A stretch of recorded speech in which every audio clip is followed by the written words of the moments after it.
कमी वेळेत जास्त माहिती मिळवायची असेल तर ह्या चॅनलला सबस्क्राईब करा. आणि वेळ असेल आणि नॉलेजही जास्त घ्यायचं असेल तर मेन चॅनल TAP पॉडकास्टला नक्की सबस्क्राईब करा. डिस्क्रिप्शनमध्ये लिंक आहे.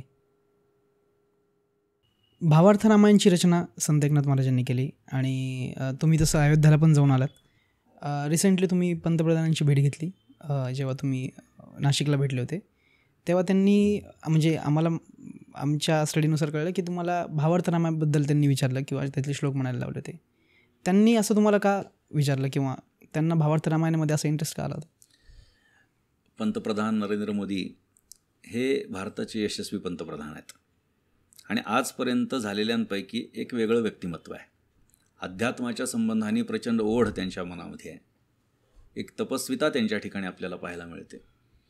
आणि म्हणून जेव्हा प्रभू रामलल्लाची स्थापना अयोध्येमध्ये होणार होती त्याच्या आधी रामचंद्र प्रभू जिथे जिथे गेले त्या त्या महत्त्वाच्या स्थानामध्ये प्रत्येक राज्यात एखाद्या ठिकाणी आपली काहीतरी उपासना व्हावी, काहीतरी भक्ती व्यक्त व्हावी याच्यासाठी म्हणून ते नाशिकला आले होते. कारण पंचवटीमध्ये प्रभू रामचंद्र भरपूर काळपर्यंत वास्तव्याला होते.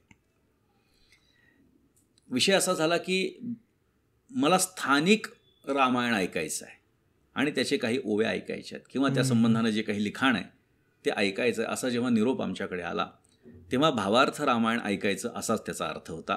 कारण की महाराष्ट्राच्या इतिहासामध्ये रामभक्ती ही महाराष्ट्रात जर कोणी रुजू केली असेल तर ती एकनाथ महाराजांनी रुजू केलेली आहे, रुळवलेली आहे, सुरुवात केलेली आहे.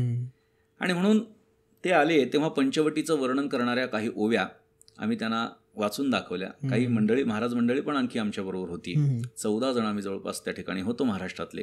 आणि मोदीजींना त्या वाचून दाखवल्या. त्यांना आनंद झाला आणि त्याचा उल्लेख त्यांनी अयोध्येच्या भाषणामध्ये केला देखील की आम्ही त्या त्या ठिकाणी गेल्यानंतर स्थानिक भाषेतल्या रामायणाचे काही भाग ऐकला असं त्यांनी त्यांच्या भाषणामध्ये सुद्धा वर्णन केलेलं आहे. म्हणून ती व्यक्ती जाणकार आहे आणि त्यामुळे महाराष्ट्रातलं रामायण कोणतं तर ते भावार्थ रामायण याचे त्यांना ज्ञान असल्यामुळे त्यांनी भावार्थ रामायणाबद्दल काही प्रश्न केले आणि त्यांना आम्ही त्या गोष्टी ऐकवल्या. तर हे भावार्थ रामायण काय आहे तर प्रभू रामचंद्रांनी एकनाथ महाराजांना आग्रह करून त्यांच्याकडून लिहून घेतलेला एक ग्रंथ आहे. भावार्थ रामायणाच्या 3ऱ्या अध्यायामध्ये एकनाथ महाराजांनी मला कशा पद्धतीनं राम मागे लागून लागून म्हणू लागला की नाथ महाराज लिहा लिहा माझ्याबद्दल. नाथ महाराज वर्णन करतात की मी झोपलो तरी प्रभू रामचंद्र यायचे, हलून हलून उठायचे, उठा नाथ महाराज काय झोपलात, करा माझं चरित्र, लिहा माझं चरित्र. जेवताना सुद्धा तोच, बोलू लागलो तरी राम माझ्या मुखातून येऊ लागला. आणि मग त्यांनी जी प्रेरणा दिली त्याच्यातून त्याच्या मार्गदर्शनानं हे रामायण मी लिहून काढलं.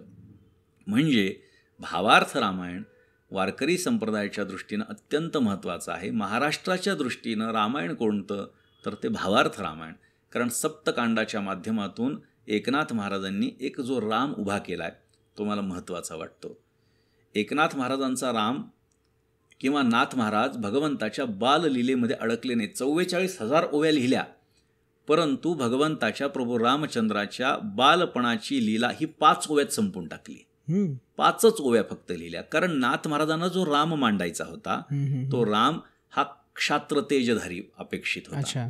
नाथ महाराजांना जो राम मांडायचा होता तो त्या काळामध्ये जो दाढीवाला रावण होता की जो सगळीकडे नासधूस करत होता त्याचा विनाश करणारा कोणीतरी अपेक्षित होता.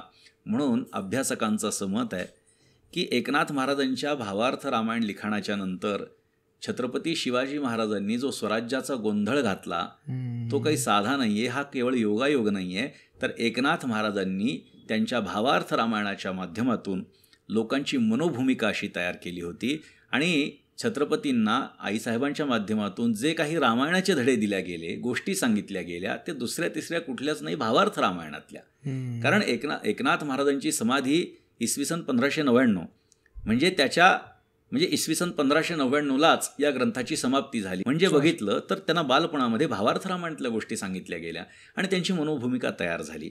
आणि त्यामुळे जसं प्रभू रामचंद्रांनी अनेक प्रकारच्या लोकांना एकत्रित करून रावणाला मारलं, त्याचा नाश केला, तशाच पद्धतीनं छत्रपती शिवाजी महाराजांनी मावळ्यांना जमा केलं आणि तत्कालीन जो रावण होता त्याचा नाश केला. म्हणजे असाही हा योगायोग आहे. म्हणून भावार्थ रामायणाचं महत्त्व हे महाराष्ट्रामध्ये अनन्यसाधारण आहे. आजही खेडोपाडी भावार्थ रामायण वाचण्याची आणि लक्ष्मण शक्तीचा कार्यक्रम करण्याची पद्धत परंपरा चालू आहे. तुम्हालाही आठवत असेल की अंगावरती पोते वगैरे घालून हातामध्ये डफ घेऊन हनुमान, राम, लक्ष्मण असे वेश करून अशा दिंड्या पैठणला यायच्या, जास्त प्रमाणात यायच्या. आता तो प्रकार जरी कमी झालेला असला तरी आजही गावोगावी भावार्थ रामायणाच्या कथा सांगितल्या जातात. त्याची पद्धत अशी आहे, एक जण ओवी वाचतो आणि दुसरा त्याचं निरूपण करतो. आजही भावार्थ रामायण लोकांची मनोभूमिका बनवण्याचं मोठं काम करते.